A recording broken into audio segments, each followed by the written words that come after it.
వరంగల్ పక్కనే ఉన్న ఒక పాతకాలపు ఊరు కార్తీక్‌ది. అందులో ఇరుకైన వీధులు, మసీదులు, గుడులు ఉంటాయి. కార్తీక్‌కి దెయ్యాలంటే అస్సలు నమ్మకం లేదు. అవన్నీ మనుషులు క్రియేట్ చేసినవి అనుకునేవాడు. 'పుష్ప' సినిమా రిలీజ్ అయినప్పుడు వాళ్ళ స్నేహితుడు వరుణ్ సెకండ్ షోకి టికెట్లు బుక్ చేసి రమ్మని పిలిచాడు. రాత్రి 8:30 వరుణ్ బైక్ మీద వచ్చి హారన్ కొట్టాడు. కార్తీక్ బయటికి రాగానే వాళ్ళమ్మ ఇంత రాత్రి ఎక్కడికి అని అడిగింది. Allu Arjun movie second show 12 గంటలకొస్తాను అని కార్తీక్ చెప్పాడు.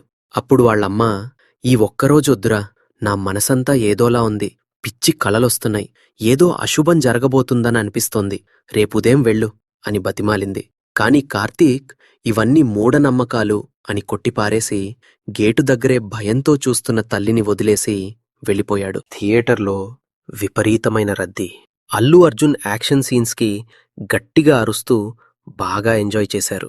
రాత్రి 12 గంటల సమయంలో సినిమా పూర్తయింది. 12:15 థియేటర్ నుంచి బయలుదేరారు.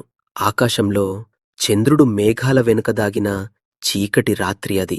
వరుణ్ కార్తీక్ను వాళ్ల వీధి ప్రవేశం దగ్గర దింపి వెళ్ళిపోయాడు. ఆ వీధి చాలా పెద్దది. చివర్లో ఒక మసీదు ఉంటుంది. కార్తీక్ వాళ్ల ఇల్లు ఆ వీధికి దాదాపు చివర్లో ఉంటుంది. గత 3 రోజులుగా కరెంటు లేకపోవటం వల్ల వీధి దీపాలు వెలగలేదు. కార్తీక్ ఫోన్ టార్చ్ వేసుకుని నడుస్తుంటే చుట్టుపక్కల వీధుల్లో కుక్కలు విపరీతంగా అరవటం మొదలుపెట్టాయి. కాని వాళ్ల వీధిలో మాత్రం ఒక్క కుక్క కూడా లేదు.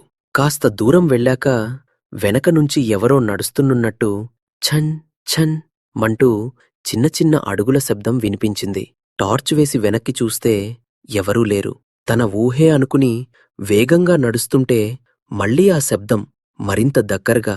ఎవరో ఒక స్త్రీ తనను వెంబడిస్తున్న ఫీలింగ్ కలిగింది. ఒళ్లంతా చెమటలు పట్టి భయంతో వేగంగా నడవటం మొదలుపెట్టాడు. ఇంటికింకా 200 మీటర్ల దూరం ఉందనగా దారిలో ఒక పాత రాతి అరుగు ఉంటుంది. కార్తీక్ టార్చ్ వెలుగు ఆ అరుగుమీద పరగానే అతని గుండె ఆగిపోయినంత పనైంది. అక్కడ తెల్లని చీర కట్టుకున్న ఒక స్త్రీ ఆకృతి కూర్చునుంది. తల కిందకు వంచుకునుంది.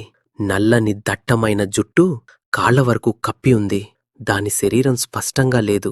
ఒక మబ్బులాగా, పొగలాగా కనిపిస్తోంది. కింద చూస్తే దానికి కాళ్ళు లేవు. ఒక తోకలాగా ఉండి గాలిలో అటూ ఇటూ తేలుతోంది.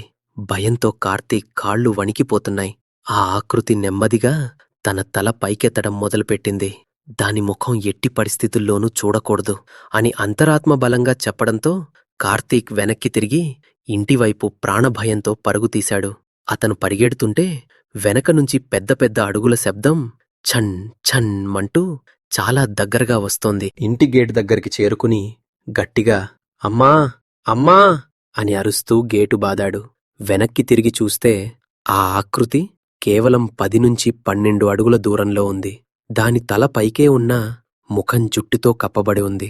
గాలిలో ఆ తెల్ల చీర ఎగురుతుంటే కింద తోకభాగం దీపంలాగా అటూ ఇటూ ఊగుతూ కార్తీక్ వైపే వస్తోంది. అప్పుడే వాళ్లమ్మ గేటు తీసి కార్తీక్ను లోపలికి లాక్కుంది. కార్తీక్ వణుకుతూ విషయం చెప్పగానే ఆమె ధైర్యం చేసి వీధిలోకి వెళ్లి చూసింది. కాని అక్కడ ఎవరూ లేరు. వెంటనే లోపలికి వచ్చి నాన్నను నిద్రలేపి ఇంటి గుమ్మం దగ్గర అగరబత్తీలు వెలిగించి గేటు మీద విభూతి రాసింది. ఆ రాత్రంతా కార్తీక్కు నిద్రలేదు. కళ్ళు మూసుకుంటే ఆ కాళ్ళు లేని ఆకృతే కళ్ళ ముందుకు వస్తోంది. వాళ్ల అమ్మ కూడా నిద్రపోకుండా మంత్రాలు చదువుతూ కూర్చుంది. తెల్లవారేసరికి థర్మామీటర్ పగిలిపోయేంత జ్వరం వచ్చింది. నాన్న హాస్పిటల్కి తీసుకెళ్తే డాక్టర్ నార్మల్ ఫీవర్ అని చెప్పి ఇంజెక్షన్ వేశారు. కాని జ్వరం తగ్గలేదు. ఆ ఆకృతి తన గది మూల నిలబడి ఉన్నట్లు, దగ్గరికి వచ్చి ముఖం చూపిస్తున్నట్లు భ్రమలు కలిగి కార్తీక్ అరుస్తూ నిద్రలేచేవాడు. డాక్టర్ మందులు పనిచేయకపోవడంతో 2వ రోజు సాయంత్రం నాన్న అతన్ని ఊరి చివర ఉండే ఒక సాహిబ్ మత గురువుగారి దగ్గరికి తీసుకెళ్లారు. సాహిబ్ గారు కార్తీక్ను చూడగానే ఈ అబ్బాయికి చాలా బలమైన దెబ్బ తగిలింది అన్నారు. దెయ్యం ముఖం చూడకపోవటం వల్ల బతికిపోయావు. అది నిన్ను గుర్తుపెట్టుకుంది. ఇంటిక్కూడా రావచ్చు అని చెప్పి వెంటనే నల్లని దారంతో ఒక తాబీజు, రక్షా కవచం తయారుచేసి మెడలో కట్టారు. దీన్ని ఎప్పుడూ తీయకూడదని, స్నానం చేసేటప్పుడు కూడా ఉంచుకోవాలని చెప్పారు. ఆ తాబీజు కట్టుకున్న తర్వాత కార్తీక్కు చాలా ప్రశాంతంగా అనిపించింది. దాని రూపం కలలోకి రావడం ఆగిపోయింది. కొద్ది రోజుల్లోనే ఆ దెయ్యం పీడ పూర్తిగా వదిలిపోయి ఆ గండం నుంచి బయటపడ్డాడు.